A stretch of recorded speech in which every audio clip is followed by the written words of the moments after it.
सत्य समोधर्मो न सत्याद्यतरेफल न हि तीव्रतरं किंचित वनिताधिगच्छति। सुप्रभात। आदरणीय मंचस्थ निर्णायक मंडल, आदरणीय शिक्षकगण एवं समस्त प्रतिभागियों को मेरा सादर नमन।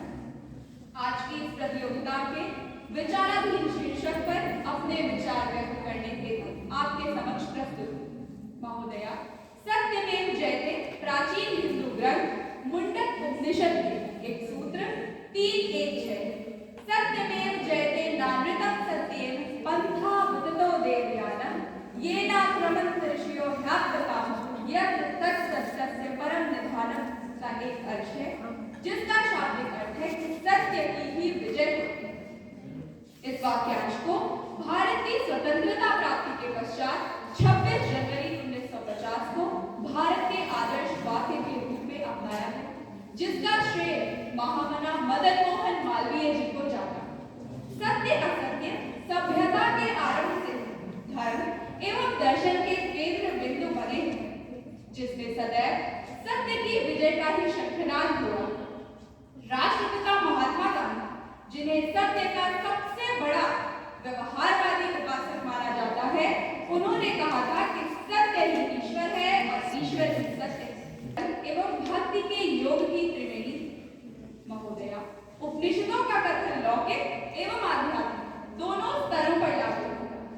हम इतने अल्पायु प्राणी हैं कि हम अपने जीवन काल में सांसारिक स्तर पर सत्य की विजय देख ही नहीं सकते, किंतु उपनिषद के कथनानुसार दीर्घ काल में सत्य की ही विजय होगी।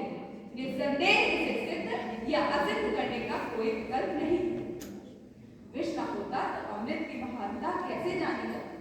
पुष्प के साथ यदि कांटे न होते तो पुष्प के सौंदर्य को भला कौन जान सकता था? इसी प्रकार यदि केवल सत्य होता, असत्य न होता, तो मानव सत्य असत्य के बीच के भेद को कैसे समझ सकता था? इसलिए सत्य में जयते सर्वथा सत्य और सार्वभौमिक।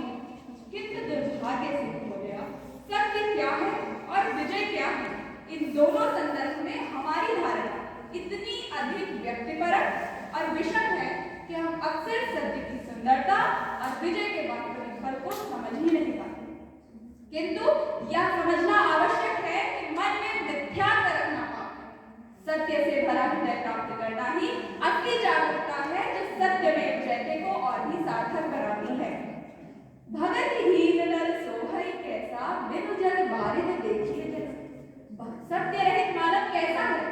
जिस प्रकार भक्ति रहित मानव जलहीन मेघ के समान शोभाहीन है। अंत में मैं यही कहूंगी कि सत्य प्रताड़ित